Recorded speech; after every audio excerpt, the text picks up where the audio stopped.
시청자 여러분 안녕하십니까. 국민 시그널 공개 면접 오늘 사회를 맡은 명지대학교 신유리입니다.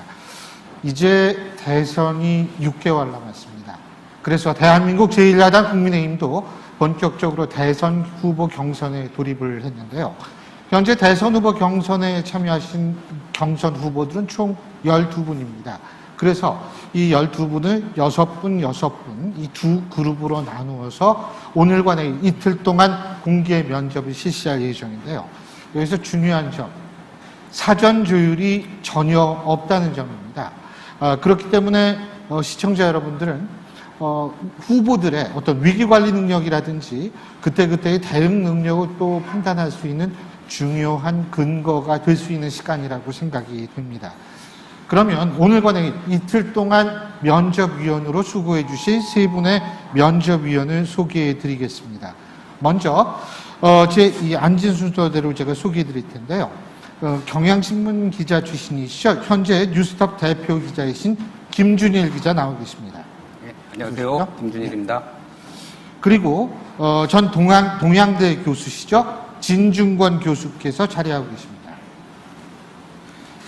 예, 마지막으로 동국대학교 법학과 박선영 교수 나와 계십니다. 반갑습니다. 이 세 분 간단하게 어떤 생각으로 임하고 계신지 간단하게만 말씀을 세 분 좀 해주시죠. 예, 제가 먼저 그럼. 앉으신 차례대로 하고 나중에 마무리할 땐 또 반대로 할 테니까요. 예, 먼저 시작해 주시죠. 일단, 국민의힘 당에서 연락이 와서 이걸 맡아달라고 했는데, 제가 아무런 이해관계가 일단 대선 후보다라고 없는 점이, 어떤 선택 이유가 됐을 것 같아요. 그래서 이거는 국민의힘을 위해서 하는 것도 아니고, 대선 후보들을 위해서도 하는 건 아니고, 국민들이 현명하게 판단을 하기 위해서 하는 거라고 이제 마음을 먹었습니다. 그래서 할 거고요. 오늘 최대한 공격적으로 중요한 부분들을 짚을 겁니다. 그래서 이게 맹탕 면접이 됐다 이런 소리가 듣지 않도록 열심히 할 테니까 한번 지켜봐 주십시오. 예, 고맙습니다. 진 교수님. 예, 진중권입니다. 원래 이 제안을 저한테 먼저 한 것은 민주당이었습니다. 그런데 제가 그쪽에서 감당이 되겠느냐라고 했더니 감당할 수 있다고 그러더라고요. 근데 결국은 감당이 안 됐고 제가 나가기로 했던 면접은 결국은 취소가 됐습니다. 그리고 이 당에 먼저 오게 됐는데요. 얼마 전에 페이스북에 글이 하나 올라왔더라고요. 재미있는 모임이 하나 만들어졌나 봐요. 그 모임의 이 제목이 뭐냐면 문재인의 한 번도 경험해보지 못한 나라를 경험하고 한 번도 찍어주지 않은 당을 찍을까 고려하는 사람들의 모임이라고 합니다. 사실 선거라는 게 결국은 고정 지지층을 바탕으로 그 중도층 또는 유동층을 사로잡는 게임인데 여러분들 지금 많은 국민들이 실망하고 좌절하고 분노하고 있는 걸 알고 계실 겁니다. 그리고 아마도 정권 교체의 사명 이런 것들을 여러분들에게 강하게 지금 요구하고 있는 것 같은데 어쨌든 이 후보가 그런 국민들에게 모든 후보들이 희망의 메시지를 줄 수 있는 그런 후보들이기를 바라면서 검증에 임하겠습니다. 좀 다소 무리하더라도 좀 용서해 주십시오. 예. 예. 자, 박선영 교수님. 네, 저는 딱 열흘 전에 동국대학교 법과대학 교수를 정년퇴직했습니다. 그리고 나서 하는 첫 번째 공개적이고 공적인 활동이 오늘이 아닐까 싶은데요. 개인적으로도 많이 궁금했어요. 저분은 왜 나오셨을까? 저분은 왜 정책이 저럴까? 이런 생각을 했었고 또 우리 국민이 굉장히 많은 궁금증을 가지고 계신 내년 대선을 앞두고 국힘의 당에서 국민의힘 당에서 이런 걸 좀 해줄 수 있느냐라고 묻길래 같이 하시는 분들이 누구냐 했더니 두 분 말씀을 하시더라고요. 그래서 그러면 하겠다. 재미있는 그냥 쇼가 아니라 그냥 통과 의례식으로 하는 그런 면접이 아니라 정말 재미있는 면접이 되겠구나. 그리고 국민들의 그 궁금증을 해소해 줄 수 있는 그런 기회에 제가 봉사할 수 있겠구나 싶어서 기쁜 마음으로 나왔습니다. 지켜봐 주시기 바랍니다. 예, 고맙습니다. 지금 세 분의 말씀을 들어봤는데요. 제가 본격적인 면접 진행에 앞서서 방식을 좀 설명을 해드리겠습니다. 제가 앞서 말씀드렸듯이 지금 경선 후보는 총 12분입니다. 국민의힘 경선 후보는. 그래서 오늘과 내일 두 차례에 나눠서 6분씩 면접을 치르게 되는데요. 후보당 주어진 시간은 20분입니다. 그 20분 내에 질문도 하고 본인의 입장도 밝히고 이런 것이 20분이고요. 그리고 그 면접, 여기 계신 면접위원들의 면접이 끝난 다음에 나머지 2분 동안 온라인을 통해서 여러분들이 질문하신 질문에 대한 후보의 답변을 듣는 시간으로 진행을 하겠습니다. 그러니까 총 22분입니다. 그런데 이게 22분 정도를 진행하는 것이 아니라 정확히 22분에서 칼같이 자르겠습니다. 왜냐하면 어떤 후보 22분 하고 어떤 후보 25분 하고 하면은 이것은 기계적 형평성에 맞지가 않는 것이기 때문에 제가 정확하게 시간은 준수하겠다는 말씀을 드리고요. 그리고 제가 앞서도 말씀을 드렸습니다만 지금 각본이 전혀 없습니다. 시나리오가 전혀 없고 사전 조율도 전혀 없고 어떤 질문이 나올지도 전혀 아는 사람이 여기 면접위원들밖에 없는 걸로 알고 있습니다. 그런 상황에서 제가 사실 면접위원들의 발언 분량을 막 조절하고 이럴 수도 없어요. 그러니까 세 분께서 적당히 이렇게 호흡을 맞춰 가시면서 알아서 좀 그걸 맞춰 주십사 하고 제가 부탁을 드리고요. 물론 이런 경우는 발생하지 않겠지만 이럴 수는 있어요. 17분 정도가 지났는데 면접위원 분 중에서 단 한 분이 발언을 한 번도 못했다. 이러면 제가 부탁을 드릴 수는 있어도 아마 그런 일은 없을 거라고 저는 생각을 합니다. 그리고 또 한 가지 제가 말씀을 드릴 것이 면접위원들과 후보 간에 논쟁이 붙거나 이렇게 되더라도 저는 개입하지 않겠습니다. 제가 판단할 상황도 입장도 아니기 때문입니다. 그것은 면접위원과 후보들이 서로 잘 소화해 내주시기를 바라겠습니다. 마지막으로 너무나 잘 아시는 분들이니까 발언이 좀 길게 늘어지면 질문도 그렇고요. 답변도 그렇고 늘어지면 이게 보시는 분들이 조금 좀 지루해지고 나중에 시간이 좀 피곤해집니다. 그러니까 제일 좋은 거는 이렇게 주고받고 계속 이루어지는 건데 어쨌든 여기 계신 분들 경험이 많으시니까 그거는 제가 그냥 높아시면서 말씀을 드린 거고요. 참고로 오늘 6분의 후보를 여러분이 만나보실 텐데요. 이 후보들의 출연 순서는 사전 추첨에 의해서 결정됐음을 말씀을 드립니다. 자, 그러면 이제부터 본격적인 국민 시그널 공개 면접 시작할 텐데요. 먼저 오늘 모신 첫 번째 후보는 장성민 경선 후보십니다. 어서 오십시오. 예. 이 장성민 후보께서도 지금 좀 여러 가지로 조마조마하실 텐데 일단 시작해 보시면 좀 마음이 가라앉으실 거라고 생각이 됩니다. 자, 그러면 세 분 면접위원들 제가 요건 참 말씀드려야 되는데 첫 번째 질문하실 면접위원만은 제가 순서대로 지명을 해나가겠습니다. 그래서 앉은 순서대로 제가 부탁을 드릴 텐데 먼저 첫 번째 후보의 첫 번째 질문은 이 김준일 기자께서 해주시죠. 이제 시작을 해주시는 겁니다. 타이머 시작해 주시죠. 예. 장성민 후보께 공약에 대해서 먼저 질문을 드릴게요. 지금 부동산, 주택 문제 해결하겠다라고 했는데 그 방법을 보니까 서울의 49개 대학교에 대학 부지 평수가 38만 평인데 이 절반을 부지로 380만 평입니다. 380만 평이요? 네. 예. 언론 보도가 그럼 잘못 냈네요. 예. 380만 평인데 이 절반을 아파트를 주거단지로 활용하겠다. 20만 가구를 짓겠다라고 했는데 49개 대학은 대부분이 다 사립대학일 텐데 그러면 연세대학교, 고려대학교, 성균관대학교 다 서울 바깥으로 내보내시겠다라는 건가요? 그럴 생각입니다. 대통령이 이거를 하실 수 있다라고 생각을 하시는 거. 저는 이게 약간 독재하겠다라는 거 아니냐 이런 생각이 이게 들더라고요. 그 대학들이 안 나가겠다라고 하면 어떻게 하실 건지 좀 궁금합니다. 그 전제 조건이 사립학교, 대학교 총장들과 이사장들과 협의를 할 겁니다. 협의를 할 것이고 현재 인구가 감소되고 있기 때문에 현재 대학도 구조 조정을 해야 되고요. 그 대학을 유지를 못합니다. 그리고 잘 아시다시피 사립대학교는 재정난이 다 허덕이고 있습니다. 그래서 정부로부터 사립대학은 전부 재정적인 지원을 받습니다. 그렇기 때문에 학문의 자율성이 많이 침해당하고 대학이 자율성이 없습니다. 독립성이 없습니다. 그리고 실질적으로 현재 보면은 4차 산업혁명 시대의 큰 패러다임의 변화에 대비를 못하고 있습니다. 그래서 인구 분산도 그렇고 2030 세대들의 주택 문제도 해결하고 그래서 그 전체 부지를 이전하겠다는 게 아니고 1, 2, 3학년들까지만 서울시의 외곽으로 수도권으로 빼서 한 8개 단지의 거대한 영국처럼 대학 클러스터 단지를 조성을 해서 소위 말해서 수도권과 지방 간의 격차도 좀 해소를 하면서 새로운 혁명국, 4차 산업혁명 시대를 준비하는 글로벌 리더들을 집중 양성시키겠다. 그리고 거기에서 나온 여러 가지 그 돈들, 소위 말해서 택지를 전환을 하게 되면은 굉장히 이 돈이 많이 뛰지 않습니까? 그 부분을 사립 재정난 허덕이고 있는 그 대학들에게 그걸 주면서 유인해내면은 저는 완벽하게 잘 되리라고 생각합니다.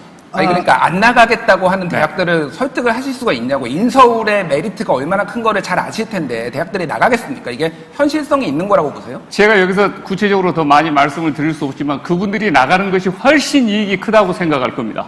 그 메리트가 너무 많습니다. 예를 들어서 아파트를 짓게 되면은 아파트를 분양하게 되면 분양가도 엄청나게 뜁니다. 그러면은 지금 현재 재정난에 허덕이고 있는 사립대학교 빚을 다 갚아줄 수도 있을 정도입니다. 후보님이 잘 모르시는 것 같은데 네. 제가 지방대학이잖아요. 저희 대학 같은 경우에는 그 지방에 있으면 살아남을 수가 없어요. 네. 그래가지고 제2캠퍼스를 지금 수도권으로 올라온 상황이거든요. 예. 근데 이런 것에 대한 인식 자체가 없습니다. 좀 전에 말씀하신 것처럼 지금 서울 아니면 대학은 다 죽게 돼 있습니다. 네. 이런 현실을 잘 모르시는 것 같고, 그다음 또 하나는 예컨대 그 많은 대학들이 거기다 다 합의해 줄 것이냐, 돈만 더 주면 합의해 줄 것이냐, 저는 그건 망상이라고 생각을 하거든요. 그건 망상이고, 그 다음에 그 중에서 안 나갔겠다는 사람들이 있으면 어떡할 거냐, 쫓아낼 거냐, 그건 그 헌법적으로 그건 불가능한 부분들이 있는 거고요. 그래서 저는 그 다음에 또 하나는 그 대학이다라는 것이 갖고 있는 문화적인, 역사적인 가치가 있습니다. 그 대학 건물들 다 부실 거 아닙니까? 고대 부실 겁니까? 고대 자, 건물? 그렇지 않습니다. 예. 그 부분에 대해서는 제가 말씀드리겠지만요. 이게 지금 예를 들어서 우리 진 교수님께서 계셨던 그 동양대 같은데도 이대로 가면은 인구 감소에 의해서 자동적으로 소멸하게 됩니다. 예. 없어집니다. 존립이 안 됩니다. 그런데 제가 이야기하는 것은 49개 대학을 사실상 한 10개 정도로 경쟁력이 강한 그 대학들 간에 예. 근데 문제는 뭐냐면은 그래서 저희가 생각해낸 마지막 것이 네. 뭐냐면 결국 수도권 진출이었다라는 겁니다. 수도권도에 저 동두천이에요. 어? 들어가지 못하거든요. 그렇지 않습니다. 왜냐하면 이것은 GTX 깔고 KTX 깔아버리면은 30분이면 다 도착할 수 있어요. 예. 저희도 예. 지하철이 있거든요. 지하철 1호선이 있는데. 아니, 제 이야기는 무조건 그렇게 말씀하지 마시고 대학을 30분 내의 거리의 수도권에다 전부 지방에다 분산 유치시키겠다는 겁니다. 그렇게 되면 1, 2, 3학년들만 글로 가는 거고 4학년들은 서울에 있는 캠퍼스에 그래서 제가 50%만 활용하겠다는 겁니다. 택지를. 그래서 기존에 있는 그 병원이라든지 대학 본관이라든지 그런 시설들은 그대로 유치가 됩니다. 그래서 4학년생들은 4학년 되면 서울로 올라옵니다. 서울로 올라와서 여기서 영구동에서 지내면서 집에서도 지내고 연구하고 또 취직도 해야 되고 집도 구해야 되고 벤처 창업도 할 수가 있고 그런 상황에서 4학년생들을 위해서는 다시 본교로 들어옵니다. 그리고 대학원 대학생들, 대학원 석박사 과정들은 전부 서울에 와서 영구동에서 연구하면서 지낼 수 있는 그래서 1, 2, 3학년생들만 영국에 보면 캠브리지나 소위 말해서 옥스퍼드나 미국 하버드의 보스턴이라든지 이런 쪽은 전부 대학 테크노밸리가 다 형성이 돼가지고 학제 간에 서로 전문성을 경쟁하고 공유하고 그러면서 학문적인 어떤 우월성을 굉장히 컴퍼티션을 키웁니다. 근데 우리는 지금 이 부지만 많이 차지하고 있고 그러고 인구는 갈수록 줄어들고 대학교 들어오는 사람들도 거의 없는데 도농 간의 격차는 갈수록 커지고 있고 그 집의 문제, 땅의 문제를 해결을 못 하는데 이 상황에서 땅의 문제가 없어서 주택 문제를 해결을 못 하는데 그래서 저는 이제 지금의 20, 30대의 주택난의 문제를 그렇게 대학을 지방으로 30분 거리로 GTX, KTX 다 깔겠다는 겁니다. 그러니까 30분이면 서울에서 아주 쉽게 도착할 수 있는 것입니다. 그 부분에 대해서요? 예, 차라리 후보님, 거기다가 후보님. 아파트를 짓는 게 어때요? 예. 어디에다가요? 아니, 그러니까 GTX에 30분 안에 도달할 거리라면은 GTX 아. 깔아줄 거라면 거기다 학교 대신 아파트를 짓는 게 낫죠. 지금 그 부분이 후보님, 이렇습니다. 후보님 예. 잠깐만요. 우리 후보님이 방송을 오래 진행을 하셔서 네. 지금 답변을 하시면서도 마치도 방송 진행하시는 것처럼 하시는데 지금 대학의 가장 큰 문제는요. 네. 인서울 대학조차도 존립이 어려울 정도로 그렇습니다. 힘들어요. 예. 근데 이 학생들을 그쪽으로 옮겨서 KTX를 깔고 이럴 시간에 지금 가장 시급한 건 뭐냐? 대학의 컨텐츠, 대학의 내실을 채워주는 겁니다. 맞습니다. 그런데 지금 있는 학교에서 학생들을 KTX 깔아서 30분 이내에 경기도나 무슨 강원도 초입까지는 가능하겠죠. 그쪽으로 내몰아가지고 대학을 살린다? 그거는 지금 21세기에 우리는 아직도 20세기 초적인 대학 강의를 하고 있어요. 그 대학 장의 내실을 키워야 되는 것이지 지금 그러지 않아도 겉모습만 남아있고 학생들도 학교도 교수도 전부 아우성을 치는데 그거를 내려보낸다고 문제가 해결이 자, 될까요? 지금- 그리고 한 가지 더. 네. 지금 서울 시내에 넉넉한 캠퍼스는 서울대학밖에 없습니다. 나머지 대학들은요, 캠퍼스가 좁아서 지금도 난리예요. 4학년이 온다고 해서 4분의 3이 없어지는 게 아니에요. 학교는 절반 이상이 그대로 남아야 해요. 그래서 네. 우리 장 후보님께서 유럽 얘기를 하셨는데 유럽은 태생적으로 대학 도시로 시작을 해서 대학 도시로 지금도 명성을 얻고 있는 겁니다. 옥스퍼드 쉽니다. 독일도 마찬가지고요. 한 도시에 대학 하나로 해서 대학 캠퍼스가 곧 도시를 형성하고 있지만 우리는 아니거든요. 그래서 지금 맥을 잘못 짚으신 거 아닌가 하는 네. 생각이 들고요. 아이템을 좀 바꿔야 될 것 같아요. 다른 질문, 그 정도면 지금. 답변을 제가 해야 될 것 네, 같은데 답변까지 그 부분에 마지막으로. 대해서는요. 오케이. 왜 이건 굉장히 중요한 문제인데요. 지금 현재 대학들은 이대로 가면은 대학들이 살아남을 대학들이 별로 없습니다. 인구 감소에 따른 대학들은 자동 소멸할 가능성이 굉장히 많습니다. 그리고 4차 산업혁명 시대에 지식정보화 시대에 대학의 무용성이 굉장히 커져버립니다. 그 변호사나 교수나 이런 어떤 판사나 회계사나 약사까지도 다 10년 후에 로봇이 다 사실상 지배를 해버리고 대체제가 나와버릴 정도입니다. 그러면은 우리는 무엇을 준비해야 되느냐 하면 4차 산업혁명이라고 하는 이 거대한 세계 체제의 한 축이 지금 들썩거리면서 새 판이 짜여지고 있는데 지금 현재 IT 업계부터 시작해가지고 4차 산업혁명 일자리에 40만 개가 지금 모자랍니다. 그런데 대학 교육에서 학생들을 교육시켜가지고 배출을 해내지 못합니다. 대학 교육이 너무 후진적이어가지고 40만 개의 지금 4차 산업혁명의 일자리가 이제 필요로 하는데도 세상이 변하고 경제가 변하고 과학기술이 변해서 지금 세상의 일자리는 수요가 많은데 공급을 대학이 해주질 못하고 있습니다. 왜냐하면은 근데 그래서 이 4차 산업혁명 시대에 대한 거대한 준비를 해야 되고 그 준비가 중요한 게 컨텐츠라는 말씀입니다. 그래서 그것도 제가 이제 같은 말씀이 계속 후보님, 죄송한데요. 반복되는데 이게 이거 하나 가지고 너무 길면 안 되죠. 네. 질문이 아니 한 그래도 가지- 질문이 와서 제가 받았습니다. 예. 다른 주제로 좀 넘어가 네. 볼게요. DJ의 정치적 적자다. 다들 그렇게 우리 장 후보님을 얘기를 하는데 동의하십니까? 저는 제가 DJ의 적자라는 이야기를 제 입으로 한 번도 해본 적은 없습니다. 평가는 타인이 하는 거죠. 평가를 본인이 하는 게 아니고 아무튼 많은 사람들은 우리 장 후보를 DJ의 정치적 적자다라고 하는데 저는 굉장히 그 프라우드하게 생각하고 있습니다. 네, 자랑스럽게 그 평가를- 생각하고 있고 그 평가를- 긍지를 느낍니다. 오케이. 그러면 김대중 대통령이 방북을 하고 나서 하신 말씀 중에 하나가 네, 북핵 문제 이야기. 네, 네. 북한은 핵을 개발할 의지도 없고 능력도 없다. 절대로 안 한다. 그러니까 내가 책임지겠다. 라고 하셨어요. 뭐 돌아가셔서 책임을 물을 방법은 없지만 정치적 적자로서 오늘 북한이 구구절입니다. 그죠? 구구절 행사하는 건 보셨어요? 네. 봤습니다. 그거를 보시면서 과거에 내가 아주 지금도 프라우드하게 생각하는 그분이 말씀하셨던 그 북핵 문제가 과연 옳았던 판단인지 그러면 지금 수소폭탄까지 가지고 있다고 주장을 하는 북한의 핵 문제를 해결하기 위한 방법은 무엇인지 그게 우리 시청자들로서는 굉장히 궁금할 것 같아요. 네. 저는 그 김대중 대통령께서 그걸 실제로 그렇게 하리라고 생각하고 그렇게 한 말씀은 아니라고 봅니다. 이 국민들과 그럼 거짓말이었네요. 거짓말이 아니고 거대한 정치적 수사였고 정치적 수사도 옳아야지요. 아니, 그게 제 안 이야기를- 되는 거를 그렇게 말씀하시는 저한테 질문을 하셨으니까 제가 답변할 수 있는 기회를 주시죠. 간단하게 해주세요. 네. 너무 길게 말고. 그렇게 유도를 하고 그런 분위기로 해서 그렇게 유인을 하면 그들이 핵을 갖고 그렇게 개발을 하려고 한다 하더라도 상당히 자제를 하거나 그 분위기에 멈칫멈칫 할 것이다. 그렇게 해서 북한을 유인하고 꼬시기 위한 소위 말해서 그런 달래기 위한 유인책이었지 실제 이분이 그러리라고 생각하고 그런 것은 아니었다. 저는 그렇게 이제 인텐션을, 의도를 그렇게 읽고 있고요. 지금 북한의 핵 문제는 미국과의 관계입니다. 이 적대적 정책을 지금 미국이 쓰고 있기 때문에 미국이 적대적 정책을 취하지 않고 미국이 만일 북한을 언제라도 군사적으로 공격할 위협을 없애고 자기들도 관계 정상화를 맺고 소위 말해서 이 경제적 원조 등등 할 것 없이 체제 자체를 보장해주고 자신들이 안심하게 살 수 있도록 어떤 경우도 핵을 포기해도 북한 체제를 군사적 무력 도발로 때려서 제거해버린다라고 하는 위협감을 느끼지 않도록 잘 유인해 내면은 저는 핵 협상에 상당히 가능성이 여지가 있다.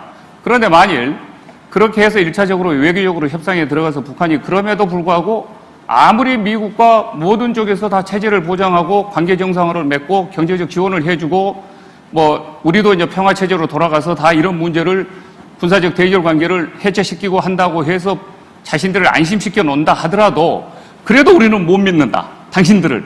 그리고 우리는 계속 핵을 보유하고 만들겠다라고 했을 때 그 다음에 우리의 대책은 뭐냐? 미국하고 우리하고는 합의해야 됩니다. 미국의 전술핵이 들어오든지 우리가 전략적 핵무기를 개발하든지 북한이 대신 전제 조건은 북한이 핵을 포기할 때까지만 우리가 핵을 갖겠다라고 해서 사실상 케네스 월츠나 국제정치학자들의 주장에 따르면은 공포의 균형이라고 해서 핵무기를 억제할 수 있는 무기는 핵밖에 없습니다.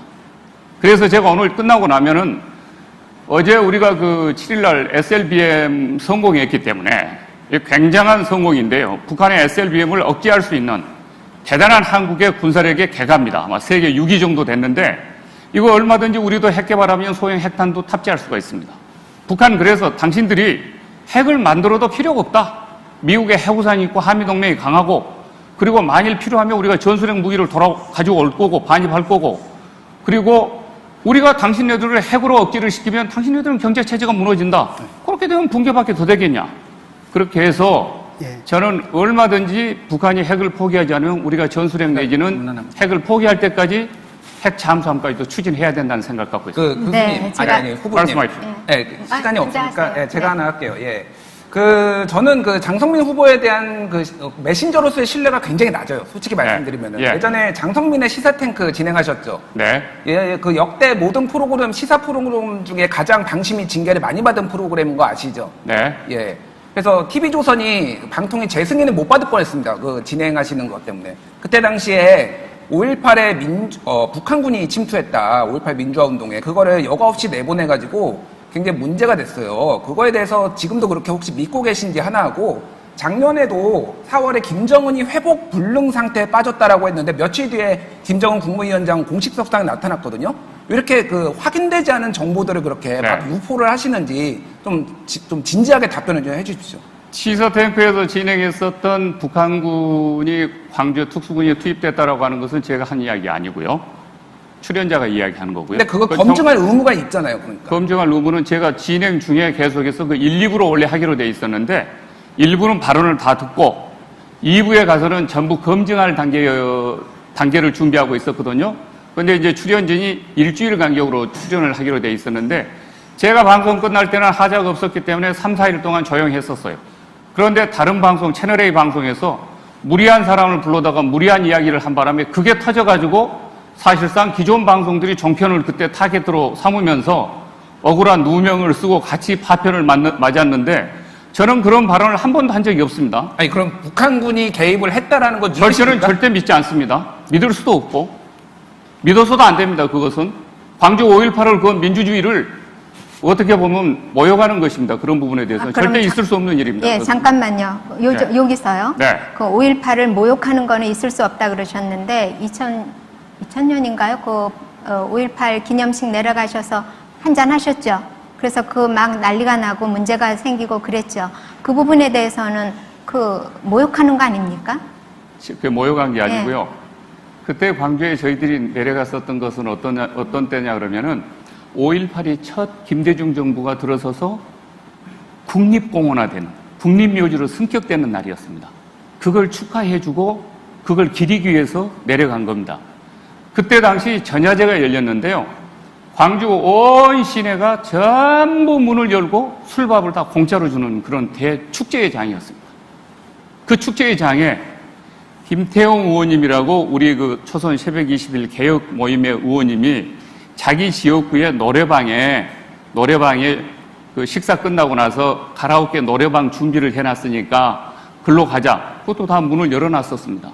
그런데 사실 지금 와서 말씀드리면은 그때 저희들이 술 먹고 푸닥거리 했다고 그렇게 말씀을 하시는데 전혀 그런 사실이 아니고요. 아, 그런가요? 그 여자들이, 그때 당시 여자 광주는 보험이가 뉴스를 있었다면서요? 뉴스를 보시면은 광주가 불야성을 이룰 만큼 아니 그거 핵심은 광주가 뭐냐면 그 불야성을 가라오케. 이룬 건 그렇고요. 예. 여자가 옆에서 술 심부름을 해주고 아유 오죽했으면 임수경 씨가 임수경 화가 거기에 대해서 제가 그 문제를 말씀드리잖아요. 제기했겠습니까? 그 임수경 의원하고 우상호 의원이 사적으로 다툼이 심해가지고 서로 간에 갈등 관계가 쌓여서 파편을 다 맞았는데 거기에 솔직히 말해서 그때 노래하면은 노래를 이렇게 불러주고 이거 해주는 서빙하는 그 여자분들은 몇 분 있었었는데 저는 그런 것도 염려스러울까봐 절로 가라 그러고 저는 혼자 앉아 있었습니다 이쪽에. 그래서 뭐 보지 않아서 아니요, 모르겠습니다만은 그건 김대중 대통령의 얘기는 그냥 속마음이 근데, 아닌 뭐 네. 꼬시기 위해서 한 거고 여자가 있었던 것은 뭐 맞지만 나는 그게 싫어서 옆에 있었고 과연 그게 아니요, 우리 저는 이 방송을 보시는 그때 기사가 네. 장성민 의원 저쪽에 혼자 떨어져 앉아 있었다 그런 기사가 나와 있습니다. 그런데 침묵은 동조입니다. 그런 자리에 네. 일단 가는 것 자체가 그렇거든요. 뭐 송영길 대표, 김민석 씨, 그 우상호, 이종걸 이게 다 운동권들이잖아요. 그리고 솔직히 말하면 5.18은 우리의 영혼이거든요. 생명이고. 그렇죠. 근데 그날 노래방 갈 생각이 나고 아니요, 심지어 제 이야기는- 여자가 앉아 있는데 접대하는 여자가 앉아 있는데 거기서 구석에 앉아 있을 생각이 드십니까? 얼마든지 그것은 토론해도 괜찮은데요. 주빌리입니다. 그날은 광주가 대축제장입니다. 문이 다 열어놓고 대불야성을 이루고 환호를 이루고 맥주 커피 다 공짜입니다. 그 대축제의 날에 광주 5.18 한을 품고 여태까지 국립묘지도 승격이 못 됐다고 그래가지고 그분들이 한을 품고 있었는데 마치 김대중 정부가 들어서서 이제 마치 한을 이 해소를 하는 듯한 그런 어떤 축제의 장이었고 불야성을 이뤘습니다. 오케이, 그래서 그런 그렇게- 상황에서 맥주집에 가라오케 들어가가지고 그 새벽 20일 정치개혁을 주도하는 현역 의원들끼리 가가지고 그것도 그 북부에 있는 의원이 자기 지역구에 왔다고 그래서 거기에 예비를 해놨다고 그런데 단체 생활을 이렇게 가는데 가라오케 들어가는데 요즘도 다니는 그러니까요. 그러니까 그게 잘못을 안 하는 지금도 자, 그게 전혀 요즘도 잘못됐다고 다니십니까? 생각 안 저는 하시는 거죠. 잘못을 안 하셨다는 겁니까? 그럼? 지금도 잘못 안 하신 거죠? 저는 그 점에 대해서는 지금에 와서 뭐 이런 변명을 하고 저런 변명할 생각 전혀 없습니다. 무조건 잘못했고 죄송합니다. 그리고 저는 술, 담배를 잘 안 합니다. 담배는 아예 안 하고요. 예. 술은 안 하고요. 예, 그거는 질문이 아니니까 넘어가도록 네. 하고요. 대통령 되시면 김정은 초청하신다면서요. 네. 초청이야 할 수 있겠죠. 그러면 오면 뭐 하실 건데요? 제가 그리고 왜 초청을 네. 하겠다는 이야기를 했냐 그러면 북한의 핵 문제를 그냥 둘 수가 없어서 취임식 때 조 바이든 대통령하고 김정은 국방위원장을 취임식에 초청해서 그때부터 북미 간의 관계를 주도해 가면서 남북 관계, 미북 관계 중재해 가면서 북한 핵 문제를 외교적으로 빨리 풀어서 해체시키는 방안을 강구를 해야 됩니다. 우리가 언제까지 이 핵 문제를, 이 위험한 문제를 안고 이렇게 한반도가 핵지대로 살아가야 됩니까? 그리고 만일 외교적으로 그렇게 시도해서 안 되면 그 다음에 우리는 핵 개발을 하고 핵 억지를 키우는 쪽으로 가서 북한의 핵을 무력화시켜야 됩니다. 그런 전략을 갖고 지금까지 있습니다. 말씀하십시오. 다음 질문을 좀 하겠습니다. 아까 그 BTS 말씀하셨는데 조어를 참 하셨는데 지금 조어가 좀 안 맞는 것 같아요. 바이오에다 테크가 들어가고 네. 그다음에 뭐 세미컨덕터 이렇게 들어갔는데 자 지금 미스매치가 굉장히 많지 않습니까? 예를 들어 아주 구체적으로 우리 경제에서 지금 그 미스매치가 일어나는 지금 요구가 되는데 일자리에서 요구가 되는데 대학이 충족해주지 못하는 그런 분야가 몇 가지인지 한 3가지만 들어보십시오. 구체적으로. 로봇도 그렇습니다. 로봇 파트, 한국이 현재 전 세계에서 노동 대체율, 로봇이 노동력을 대체하는 비중이 가장 높습니다. 이걸 아셔야 됩니다. 40%입니다, 지금. 민주노총이 하도 생산성을 저하시키고 투쟁을 하니까 고용인들이 소위 말해서 영업하시는 분들이 그러니까 한국에서 그 로봇 기술은요, 그건 다 알고 있거든요. 한국이 전 세계에서 로봇율이 최고다라는 것도 알고 있고 로봇 실질적으로 기술도 세계 3사위고 노동자들의 생산력을 로봇이 40%를 대체하고 있다. 그러니까 문제는 뭐냐면은 민노총이 한국의 노동 자동화를 굉장히 빨리 앞당기고 그래서요. 있어요. 그거를 로봇이 문제는 뭐냐 로봇의 그런 노동력이 아니라 로봇을 만드는데 필요한 노동력이 부족하다는 얘기 제가 들은 바가 없거든요. 그 로봇도요. 지금 여러 가지 로봇이 노동 생산성을 대체하는 로봇이 있지만은 앞으로는 회계사부터 제약사까지 알겠는데. 전부 로봇의 기술을 테크놀로지를 알겠는데. 나가는 예. 굉장히 복잡한 많은 단계들이 필요한데 그 교육을 지금 예. 우리가 못 시켜주고 있습니다. 그러니까 시간이 미스 다 매치 그래서 됐습니다. 컵을 들면 컵을 시간이 들고 다 다니는 됐습니다. 로봇이 필요하지만은 그 제 저, 질문의 논점을 김 이해를 교수님, 못 하시는 잠깐만. 거예요. 아니, 예, 아니, 알겠습니다. 그건 시간이 다 네. 돼가지고요. 간단하게 인터넷에 올라온 질문 하나만 간단하게 답해 주십시오. 후보가 안 된다면 탈당하실 겁니까? 그럴 가능성은 0%입니다. 알겠습니다. 시간이 다 됐는데요. 너무 열띤, 근데, 너무 짧아. 죄송하지만, 아니, 보니까 재미는 있어요. 근데 어쨌든, 우리 장호님 하시고 싶은 말 많으실 텐데, 시간이 좀 허락이 된 게 이 정도. 20년 전 걸 막 전부 파가지고 와서. 근데, 정말 어쨌든 그동안 이렇게 혹독한 시험장에 제가 서본 것은 처음입니다. 수고하셨고요. 대통령 아문도 예. 하나요? 후보로서 무리한 점이 있었더라면 용서해 예, 주십시오. 예. 수고하셨습니다. 시간은 정확히 됐고요. 자, 이제 가셔도 되고요. 네. 다음 후보님 모시겠습니다. 오늘 정말 수고 많이 아이고. 하셨어요. 예, 고맙습니다. 헌출 나고 갑니다. 예. 수고하셨어요. 네. 열심히 하겠습니다. 네. 감사합니다.